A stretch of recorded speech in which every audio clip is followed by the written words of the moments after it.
Tuhan firman-Mu ajaib, kekal meski gunung menghilang. Tiada huruf yang gagal, tak terpatahkan siasat. Hidup seperti-Mu ya Allah, lebih dari emas. Aku bersaksi kitab-Mu, kitab yang suci. Mendengarkan firman-Mu, hibur hati yang luka. Terangilah langkahku kemanapun ku pergi. Biarkanlah firman-Mu berkuasa atasku. Ubahkanku, bebaskanku, ku mau menyenangkan-Mu. Tuhan firman-Mu ajaib, kekal seluruhnya. Ubah dan bebaskan aku, mau menyenangkan-Mu. Salam jumpa para pemirsa terkasih, saya menyambut Anda sekalian dimanapun Anda berada.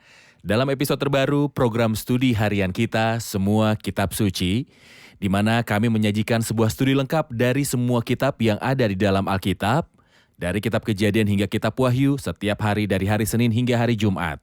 Jika Anda menonton program ini untuk pertama kalinya dan ingin meninjau episode sebelumnya, Anda bisa mengunjungi semuakitabsuci.com. Jika Anda ingin menghubungi kami, silakan menulis di info@semuakitabsuci.com. Kita masih mempelajari Injil Matius yang adalah kitab pertama dalam Perjanjian Baru. Pada episode sebelumnya, kita telah menyelesaikan khotbah di bukit pada pasal 7, khotbah yang mencakup pasal 5, pasal 6, dan pasal 7. Hari ini kita akan memulai pasal baru, yaitu pasalnya yang ke-8, serta sejumlah mujizat dari Kristus, Sang Maha Kuasa. Sekarang izinkan saya menyambut tamu kehormatan di studio, hamba Tuhan Yosef Riyad. Selamat datang Saudara Yosef. Selamat datang Saudara Riyad. Juga para hadirin di studio, selamat datang. Saudara Yosef, mohon beri judul untuk pasal 8. Pasal 8 seperti yang Anda sebutkan muncul setelah pasal 5, 6, dan 7. Khotbah di atas bukit dan prinsip moral yang tinggi. Tetapi dalam pasal 8 dan 9 kita akan melihat 12 mujizat yang dilakukan Kristus. 6 di pasal 8 dan 6 di pasal 9. Kemudian Kristus mengutus 12 rasul dalam pasal 10, juga dilengkapi dengan hadiah. Dan ini menunjukkan kepada kita dua hal, karya-karya besar kerajaan dan juga belas kasihan raja. Karena kerajaan dicirikan dengan kuasa dan juga raja dicirikan dengan hati yang penuh belas kasih. Benar, Anda mengatakan akan ada 12 keajaiban, 6 di pasalnya yang ke-8, kemudian 6 di pasal 9, dan awal kedatangan Kristus dan pelayanannya dan melakukan mujizat adalah era baru dalam hubungan dengan mujizat. Ya, Kami ingin tahu, dalam sejarah kuno, pada periode apa tepatnya ada tanda-tanda dan mujizat dalam sejarah manusia? nyatanya tanda dan mujizat bukanlah ciri kesaksian sepanjang masa. Tetapi ini terjadi untuk tujuan tertentu. Misalnya ketika Allah mengutus Musa. Dan Musa adalah orang yang menulis 5 kitab pertama dari inspirasi. Penting sekali untuk mengetahui apakah Musa benar-benar diutus dari Tuhan dan apa buktinya. Maka Allah memberikan kepadanya tanda-tanda dan perbuatan-perbuatan yang dahsyat. Dan Yosua bin Nun melanjutkan hal ini dan sama seperti Musa membuat banyak tanda, demikian pula Yosua. Tapi setelah itu kita tidak membaca tentang tanda-tanda atau mujizat untuk waktu yang lama sampai Elia yang kemudian membawa kembali umat untuk menyembah Tuhan. Jadi dialah yang mengembalikan umat kepada Tuhan, jadi Tuhan juga memberinya hadiah ajaib yang bertahan pada masanya. Dan pada masa penggantinya, Elisa bin Safat. Setelah ini kita tidak membaca tentang tanda-tanda atau keajaiban meskipun ada orang-orang saleh. Dan para nabi sampai Yohanes Pembaptis, sang nabi datang dan dia bahkan tidak melakukan suatu tanda apapun. Tetapi Kristus dan setelah dia rasul-rasulnya melakukan banyak tanda untuk membuktikan bahwa Yesus dari Nazaret, seseorang yang ditentukan Allah dan dinyatakan kepadamu dan kekuatan-kekuatan dan mujizat-mujizat dan tanda-tanda yang dilakukan Allah dengan perantaraan Dia di tengah-tengah kamu seperti yang kamu tahu. Dan tanda-tanda dan mujizat dilakukan oleh tangan para rasul diperlukan untuk mengkonfirmasi dasarnya. Benar. Jadi mereka meletakkan dasar, dan dasar ini dikonfirmasi oleh tanda-tanda dan mujizat ini. Jadi sekarang kita tidak perlu tanda-tanda dan mujizat setelah dasar didirikan dan juga dikukuhkan. Jelas dalam Ibrani pasal 2, Bagaimanakah kita akan luput jikalau kita menyanyiakan keselamatan yang besar itu yang mula-mula diberitakan oleh Tuhan dan oleh mereka yang telah mendengarnya kepada Benar. kita dengan cara yang dapat dipercayai. Allah meneguhkan kesaksian mereka oleh tanda-tanda dan mujizat-mujizat dan berbagai penyataan Roh Kudus yang dibagikannya menurut kehendaknya. Terima kasih Saudara Yosef. Jika kita menemukan mujizat pertama, ayat 1-4, dan itu mujizat kesembuhan penderita kusta. Saya akan membaca beberapa ayat kemudian bertanya. Silakan. Setelah Yesus turun dari bukit, orang banyak berbondong-bondong mengikuti dia. Maka datanglah seorang yang sakit kusta kepadanya, lalu sujud menyembah dia dan berkata, "Tuan, jika Tuan mau, Tuan dapat mentahirkan aku." Lalu Yesus menjamah orang itu dan berkata, "Aku mau, jadilah engkau tahir." Seketika itu juga tahirlah orang itu dari kustanya. Lalu Yesus berkata padanya, "Jangan beritahukan hal ini kepada siapapun, tetapi pergilah, perlihatkanlah dirimu pada imam, dan persembahkanlah persembahan yang diperintahkan Musa sebagai bukti kepada mereka." Mohon berikan gambaran tentang penyakit kusta dan apa yang dilambangkannya, dan komentari mujizat ini. Penyakit kusta merupakan salah satu penyakit terburuk. Dan orang-orang Yahudi menganggapnya bukan hanya penyakit kulit, tetapi kenajisan. Kita membaca tentang hal itu dalam Imamat pasal 13 dan 14. Dan dalam kitab Bilangan pasal 12, ketika Miriam berbicara menentang Musa dan terkena kusta. Musa berkata pada Tuhan, janganlah kiranya dibiarkan dia sebagai anak gugur yang sudah setengah busuk dagingnya. Dan ini menunjukkan kepada kita berapa banyak kelainan bentuk yang disebabkan oleh penyakit ini. Selain itu, penyakit ini merusak persekutuan sang penderitanya. Baik persekutuannya dengan Tuhan atau bahkan dengan umat Tuhan. Jadi dia harus tinggal di luar camp. Dan perspektif ini adalah gambaran dosa yang mengganggu persekutuan manusia dengan Tuhan dan juga dengan perkumpulan orang percaya. Luar biasa kata-kata orang ini. Dia tidak berkata, "Tuhan, jika engkau dapat membuat saya tahir." Tetapi dia berkata, "Jika engkau mau, engkau dapat membuatku tahir." Dia tidak meragukan kuasa Tuhan, bahkan jika dia tidak tahu apakah Tuhan mau atau tidak. Benar, Tuhan menyembuhkan dia, tetapi ia memerintahkan dia untuk pergi dan menunjukkan dirinya kepada imam. Mohon komentari tentang ini. Mengapa Tuhan memintanya untuk pergi memperlihatkan diri pada imam? Setidaknya karena dua alasan. Alasan pertama, dia mengatakannya dalam khotbah di atas bukit, "Janganlah kamu menyangka bahwa aku datang untuk meniadakan hukum Taurat atau kitab para nabi. Aku datang bukan untuk meniadakannya, melainkan untuk menggenapinya." Kristus tidak datang untuk mengubah kondisi yang sudah mapan. Tetapi seperti yang telah ditetapkan, orang kusta pada hari kesembuhannya harus menunjukkan dirinya kepada para imam dan imam yang menyatakan dia Dan inilah bersih. hukumnya. Dan ini di bawah, pada saat itu masih di bawah dispensasi hukum.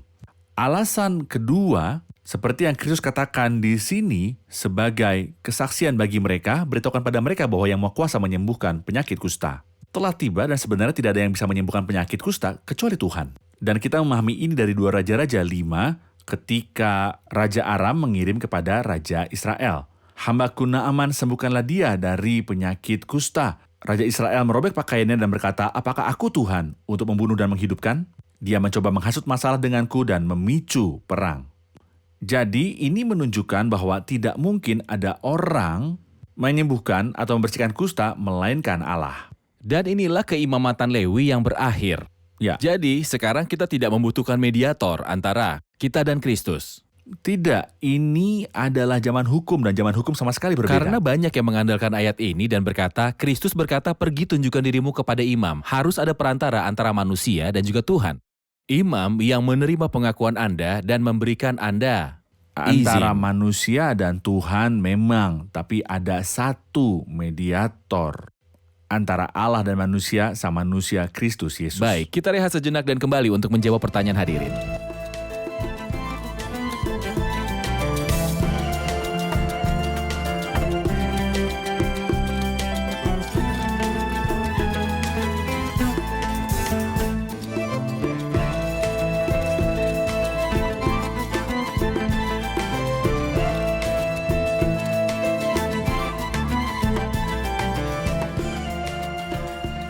Di Matius 8 kita baca bahwa perwira menemui Yesus secara pribadi datang padanya. Dan di Lukas 7, kita baca bahwa dia mengutus tua-tua Yahudi kepada Tuhan. Jadi mana yang benar? Ada kontradiksi antara dua cerita? Silakan.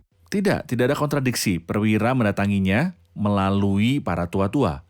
dalam pasal yang sama, Lukas 7, kita membaca di ayat 5, sebab ia mengasihi bangsa kita dan dialah yang menanggung pembangunan rumah ibadat kami. Tentu saja bukan perwira yang membawa lesung dan mulai untuk membangun, tapi dia memberi perintah untuk membangun sinagoga. Jadi dikatakan bahwa dia membangunkan kita sebuah sinagoga. Juga ketika dia pergi kepada Yesus, dia tidak pergi sendiri, tetapi dia pergi kepadanya melalui para tua-tua orang Yahudi. Karena dia merasa bahwa dia tidak pantas menerima kedatangan Kristus. Atas undangannya, dia merasa rendah diri. Dia rendah hati dan faktanya, dia memiliki kualitas yang luar biasa, kerendahan hati dan iman. Mohon ceritakan lebih lanjut tentang kualitas-kualitas ini, yaitu karakter dari perwira tersebut, Saudara Yosef. Perwira itu dicirikan dengan dua kualitas yang benar-benar indah yang Tuhan kasihi. Pertama, kerendahan hati karena Allah membenci kesombongan. Tuhan menolak orang yang sombong. Pria ini sangat rendah hati. Dia berkata, "Engkau datang ke rumahku, aku tidak layak menerima Tuhan di dalam rumahku." Jadi dia merasa tidak layak. Dan ini luar biasa. Saya ingat kita berbicara sebelumnya tentang Yohanes Pembaptis yang berkata kepada Tuhan, "Aku tidak layak untuk memegang kasutmu. Aku perlu dibaptis olehmu." Kerendahan hati itu luar biasa. Tapi hal kedua adalah bahwa dia memiliki iman yang hebat. Bahwa dia berkata pada Tuhan, masalah tidak penting. Engkau dapat dari tempatmu berada berbicara, sepatah kata dan hambaku akan sembuh. Mengapa Anda harus datang? Dia memiliki iman dan tanpa iman tidak mungkin menyenangkan dia. Dan dia memiliki kerendahan hati dan tanpa kerendahan hati Tuhan menolak orang yang sombong. Dan Kristus dapat menyembuhkan dengan sebuah kata, Ya, dan dia bisa menyembuhkan dari jauh. tentu. Dia dapat menyembuhkan dengan satu sentuhan. Benar. Dia dapat menyembuhkan dalam segala keadaan karena dia berkuasa. Ya, Izinkan saya untuk membaca kata-kata mujizat ini sekali lagi, silakan. karena pada kenyataannya ini menguatkan kita semuanya, untuk pemirsa terutama. Sekarang ketika Yesus telah memasuki Kapernaum, seorang perwira datang kepadanya memohon kepadanya sambil berkata, "Tuan, hambaku terbaring di rumah karena sakit lumpuh dan ia sangat menderita." Yesus berkata kepadanya, "Aku akan datang menyembuhkannya." Tetapi jawab perwira itu kepadanya, "Tuan, aku tidak layak menerima Tuan di dalam rumahku. Katakan saja sepatah kata, maka hambaku itu akan sembuh, sebab aku sendiri seorang bawahan, dan di bawahku ada prajurit. Jika aku berkata kepada salah seorang prajurit itu, 'Pergi,' maka ia akan pergi. Jika aku berkata datang, maka ia akan datang. Jika aku berkata kerjakan, ia akan mengerjakannya." Setelah Yesus mendengar hal itu, heranlah ia dan berkata kepada mereka yang mengikutinya, "Aku berkata kepadamu, sesungguhnya iman sebesar ini tidak pernah aku jumpai pada seorang pun di antara orang Israel. Aku berkata kepadamu, banyak orang akan datang dari timur dan juga dari barat dan duduk makan bersama-sama dengan Abraham, Ishak, dan Yakub di dalam kerajaan sorga. Sedangkan anak-anak kerajaan itu akan dicampakkan ke dalam kegelapan yang paling gelap, di sanalah akan terdapat ratap dan kertak gigi." Lalu Yesus berkata kepada perwira itu, "Pulanglah, jadilah kepadamu seperti yang engkau percaya." Maka pada saat itu juga sembuhlah hambanya. Di Kapernaum, kota yang menolak Kristus, dan banyak mujizat dilakukan di dalamnya, ada tunas yang luar biasa, iman perwira itu. Anda memberitahu kami tentang iman perwira itu dan kerendahan hati perwira itu. Tapi mohon komentari akan apa yang dikatakan Kristus tentang mereka yang datang dari timur dan barat dan duduk bersama Abraham, Ishak, dan juga Yakub. Apa maksud ayat-ayat ini? Pertama kita melihat bahwa itu adalah suasana Yahudi, namun iman malah datang dari orang bukan Yahudi. Orang-orang Yahudi tidak menunjukkan tanggapan apapun dalam mujizat sebelumnya. Tunjukkan dirimu kepada imam sebagai kesaksian bagi mereka. Beritahu mereka bahwa aku datang. Siapa yang bereaksi? Tak seorang pun. Dan ini mengingatkan kita pada apa yang terjadi pada Matius 2. Bahwa para penguasa bangsa itu tahu bahwa Kristus telah lahir, tapi siapa yang bereaksi? Tidak ada. Di sini kita melihat seorang pria hebat yang memiliki iman yang luar biasa. Siapa perwira itu? Dan Tuhan di sini mengatakan bahwa banyak orang akan datang dari timur dan barat. Ini mengingatkan kita pada orang bijak yang datang dari timur dan mereka akan datang dari barat. Dari seluruh penjuru bumi. Ini memberitahu kita tentang waktu sekarang. Begitu banyak orang dari mana-mana datang dan percaya kepada Tuhan Yesus Kristus, sedangkan anak-anak kerajaan, yaitu orang-orang Yahudi, tidak. Dan hari ini kita bisa menerapkannya pada mereka yang lahir di lingkungan Kristen. Berapa banyak orang yang tidak benar-benar mendapat manfaat dari Kristus, tetapi ada orang-orang melalui kerendahan hati, kesederhanaan, dan iman mendapatkan semua yang mereka harapkan dari Kristus dan bahkan lebih. Benar, jadi ini adalah suasana Yahudi. Ya, Dan karena itu adalah suasana Yahudi, dia menyebut Abraham, Ishak, dan Yakub. Tapi mohon jelaskan lebih lanjut arti dari mereka duduk bersama Abraham, Ishak, dan Yakub. Anda ingat dalam Lukas 16 ketika Lazarus orang miskin meninggal, para malaikat membawanya ke pangkuan Abraham. Abraham, Ishak, dan Yakub adalah asal-usul dari bangsa itu. Dan itu adalah keinginan setiap orang yang saleh untuk duduk bersama Abraham, Ishak, dan Yakub di kerajaan Allah atau di kerajaan surga. Dan ini akan menjadi bagian dari sejumlah orang yang datang dari bangsa-bangsa. Sementara putra-putra kerajaan itu sendiri akan diusir keluar kegelapan, seperti yang Kristus sebutkan di sini. Terima kasih Saudara Yosef, saya akan membahas mujizat ketiga, penyembuhan ibu mertua Petrus. Kita membaca dalam ayat ke-14, setibanya di rumah Petrus, Yesus pun melihat ibu mertua Petrus terbaring karena sakit demam, maka dipegangnya tangan perempuan itu. Lalu lenyaplah demamnya, ia pun bangunlah dan melayani dia. Menjelang malam dibawalah kepada Yesus banyak orang yang kerasukan setan, dan dengan sepatah kata Yesus mengusir roh itu dan menyembuhkan orang-orang yang menderita sakit. Hal itu terjadi supaya genaplah firman yang disampaikan oleh Nabi Yesaya, dialah yang memikul kelemahan kita dan menanggung penyakit kita. Mohon beri saya gambaran tentang ibu mertua Petrus di Kapernaum dan kejadian yang Tuhan buat. Silakan. Ibu mertua Petrus. Mujizat ini terjadi di Kapernaum dan itu terjadi pada hari Sabat. Mereka pergi ke rumah ibadah. Setelah mereka keluar dari rumah ibadah, Kristus, segala kemuliaan bagi dia, masuk ke rumah Simon Petrus. Saat itu ibu mertuanya sedang terbaring sakit demam. Dan Alkitab mengatakan bahwa Kristus menyentuh tangannya dan demamnya pun hilang. Dan saya melihat penyembuhan seketika. Dan respon instan juga. Artinya penyembuhan seketika dari demam. Hari ini dengan semua kemajuan ilmiah, demam membutuhkan waktu lama untuk sembuh, menggunakan antibiotik dan juga lainnya. Dan setelah itu masa pemulihan untuk memulihkan kekuatannya. Adapun Kristus, dia tidak membutuhkan waktu lama. Kristus menyentuh tangannya dan demam pun meninggalkannya. Hal luar biasa adalah tanggapan langsung. Alkitab berkata, ia pun bangunlah dan melayani dia. Dalam Injil Markus, dia menjelaskan bahwa demam segera hilang darinya. Dan dijelaskan bahwa dia segera melayani mereka. Sungguh luar biasa begitu saya mengalami pelayanan Tuhan kepada saya. Saya menggemakan kembali pelayanan ini. Jadi saya melayani Tuhan dan saya melayani murid-murid Tuhan. Inilah yang dilakukan ibu mertua Petrus. Dia melayani Kristus dan juga melayani murid-muridnya. Baik, kita rehat sejenak dan kembali untuk menjawab pertanyaan hadirin.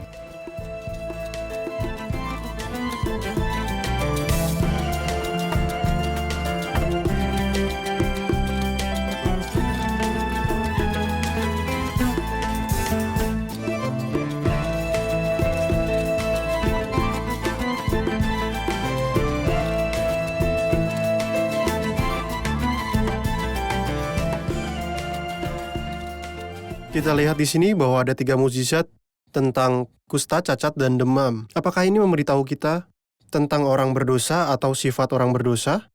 Silakan. Sebenarnya 3 keajaiban ini setidaknya memberitahu kita tentang 2 hal. Hal pertama, sifat-sifat orang berdosa. Dia dicirikan oleh apa? Dia dicirikan pertama bahwa persekutuannya dengan Tuhan pun terputus.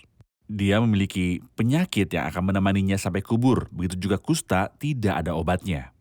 Hal kedua, dia cacat. Gambaran hemiplegia atau kelumpuhan yang ada pada hamba perwira itu. Dia tidak bisa melakukan apa-apa dan memang kami tidak memiliki kekuatan seperti yang dikatakan Roma 5 kepada kami. Dan terakhir, ketidaknyamanan. Demam membuat manusia tidak nyaman. Dia tidak bisa dan tidak punya tenaga untuk melakukan apapun. Itu sebabnya mujizatnya adalah ketika demamnya hilang, dia segera melayani mereka. Jadi orang berdosa itu najis, terpisah dan terisolasi dari kehidupan Allah. Tidak mampu dan tanpa kekuatan untuk melakukan apapun untuk kemuliaan Tuhan. Dan terakhir, dia tidak nyaman baik di dunia maupun di akhirat. Tidak akan ada istirahat bagi mereka siang atau malam. Tetapi saya juga melihat dalam 3 mujizat sebuah gambaran dispensasional yang indah. Ketika Kristus menyembuhkan orang kusta, itu adalah gambaran Israel. yang persekutuannya dengan Tuhan terputus. Namun sayangnya Israel tidak mendapat manfaat dan tidak menginginkan kesembuhan Kristus. Jadi dia berpaling kepada bangsa-bangsa tanpa menyentuh orang-orang bukan Yahudi. Dia menyembuhkan hamba perwira itu. Tapi setelah itu dia kembali ke rumah. Gambarannya tentang kepulangannya di lain waktu ke bangsa Israel. Dan dengan menyentuhnya, dia akan menyembuhkan bangsa ini yang sedang demam. Dan pada saat itu, dia akan melayani mereka, kemudian datang keajaiban dari jenderal penyembuhan itu berbicara tentang kuasa zaman yang akan datang di awal pemerintahan milenium. Sungguh menakjubkan bahwa setelah Tuhan menyembuhkan ibu mertua Simon dan dia bangkit melayani mereka. Kita membaca di ayat 16, ketika malam telah tiba, Ya, dalam kalender Ibrani, malam adalah akhir hari dan awal hari yang baru. Jadi tentunya malam mengakhiri aktivitas setiap orang karena di malam hari kegiatan berhenti. Tapi menjelang malam dibawalah kepada Yesus banyak orang yang kerasukan setan. Dan dengan sepatah kata Yesus mengusir roh-roh itu dan menyembuhkan yang sakit. Saya tidak bisa membayangkan seluruh kota, jumlah penyakit, jumlah orang sakit dan jumlah kerasukan setan. Dan jika masing-masing mau menerima dari Tuhan sepatah kata atau satu sentuhan, berapa banyak waktu yang akan Kristus habiskan? Ini setelah hari berlalu dan malam telah tiba. Setelah seharian bekerja keras dalam pelayanan, Kristus mulai pelayanan yang lain. Kita tidak tahu kapan. Dia menyelesaikannya saat fajar, kita tidak tahu kapan. Saudara Yosef, saya hanya ingin melihat jadwal pelayanan Yesus, hamba yang bekerja dengan keras. Silakan. jika kita membaca Markus 1, keajaiban ini disebutkan di sana. Dia memberi kita program 1 hari. Di sini itulah hari Sabat. Mengapa mereka terlambat? Mereka mendengar bahwa Kristus menyembuhkan ibu mertua Simon. Mengapa mereka tidak datang? Karena hari itu adalah hari Sabat. Dan pada hari Sabat kita tidak boleh pergi ke dokter. Oke, apakah dokter tersedia setiap kali Anda datang padanya? Nyatanya, ia benar-benar datang dan siap melayani kapan saja. Dan pintunya selalu terbuka. Itu sebabnya mereka datang setelah hari Sabat berakhir. Dan hari baru dimulai dan Kristus sudah siap dan dia selalu siap. Tidak ada waktu ketika Kristus menutup pintunya terhadap siapapun yang datang padanya. Sementara itu disebut hari ini. Memang benar bahwa beberapa orang akan datang ketika sudah terlambat dan bertanya kepadanya. Tapi itu akan terlambat. Tapi selama hari itu disebut hari ini, Tuhan senang melayani dan baginya lebih berbahagia memberi daripada menerima. Tetapi dia berkata dalam ayat 17, hal itu terjadi supaya genaplah firman yang disampaikan oleh Nabi Yesaya, dialah yang memikul kelemahan dan menanggung penyakit kita. Tentu saja dia mengutip Yesaya 53, tolong ingatkan apa yang dikatakan kutipan tersebut. Ya, tapi dia tertikam oleh karena pemberontakan kita, didermukan oleh karena kejahatan kita, ganjaran yang mendatangkan keselamatan bagi kita ditimpakan kepadanya, dan oleh bibir-bibirnya kita menjadi sembuh. Seluruh pasal ini berbicara tentang kematian Kristus di kayu salib, tapi ayat ini tidak mengacu pada salib karena di sini ia berkata supaya digenapi apa yang telah diucapkan. Tidak digenapi dalam salib Kristus karena beberapa mengadopsi ajaran dari ayat ini, bahwa penyembuhan digenapi dalam penebusan. Dan dengan demikian, orang percaya sejati seharusnya tidak sakit. Faktanya, di era para rasul sendiri, Rasul Paulus memiliki duri dalam daging. Timotius sering mengalami kelemahan, dan Trofimus yang kutinggalkan di Miletus sakit. Gagasan bahwa orang percaya tidak sakit adalah gagasan sama sekali yang tidak tepat. Tubuh kita belum ditebus. Karena tubuh kita belum ditebus. Di sini tidak terpenuhi dalam salib Kristus bahwa dia mengambil penyakit kita. Tapi di sini seolah-olah dia ingin mengatakan bahwa ketika dia menyembuhkan tidak hanya dengan kuasanya, tapi dia mengambil kelemahan kita. Suatu ketika mereka membawa kepadanya seorang bisu tuli. Jadi Kristus menengadah ke surga dan menghela nafas. Mengapa engkau mendesak karena engkau akan menyembuhkannya? Ia bersatu dengannya. Bersatu dengannya. Ketika dia ingin membangkitkan Lazarus, Yesus menangis. Kenapa engkau menangis? Engkau akan membangkitkannya. Karena dia merasakan apa yang kematian lakukan terhadap orang yang dicintainya. Jadi Kristus mengambil kelemahan kita dan menanggung penyakit kita. Di sini ketika dia berada di bumi. Terima kasih Saudara Yosef, kita sudah di akhir episode, Tuhan memberkati Anda. Mari rangkum bersama para hadirin. Apa yang telah Anda pelajari?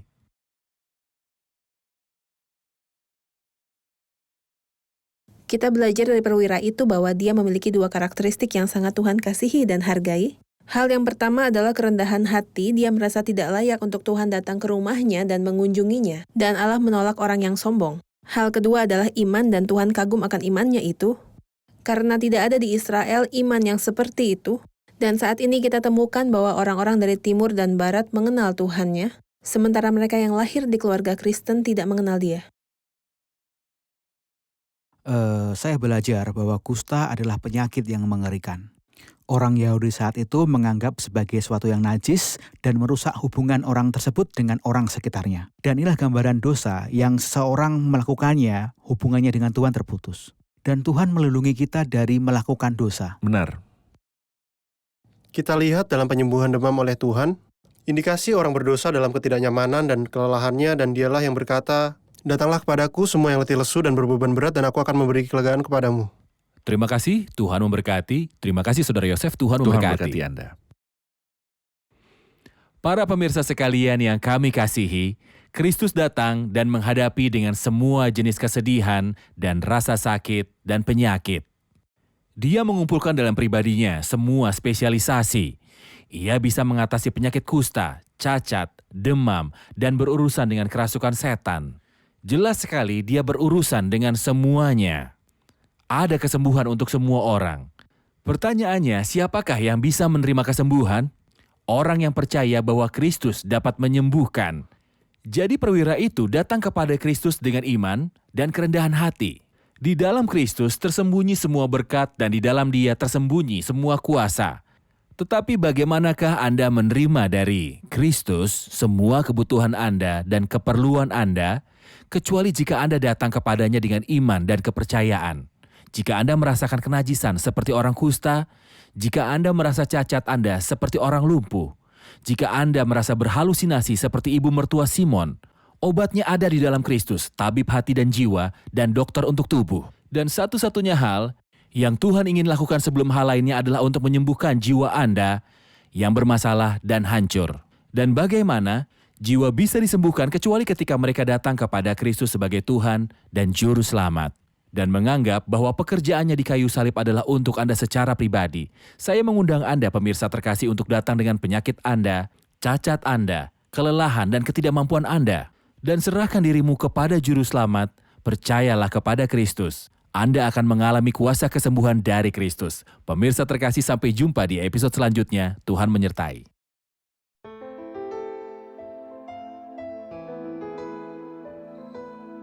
Tuhan firman-Mu ajaib, kekal meski gunung menghilang. Tiada huruf yang gagal, tak terpatahkan sia-sia. Hidup seperti-Mu ya Allah, lebih dari emas. Aku bersaksi kitab-Mu, kitab yang suci. Mendengarkan firman-Mu, hibur hati yang luka. Terangilah langkahku kemanapun ku pergi.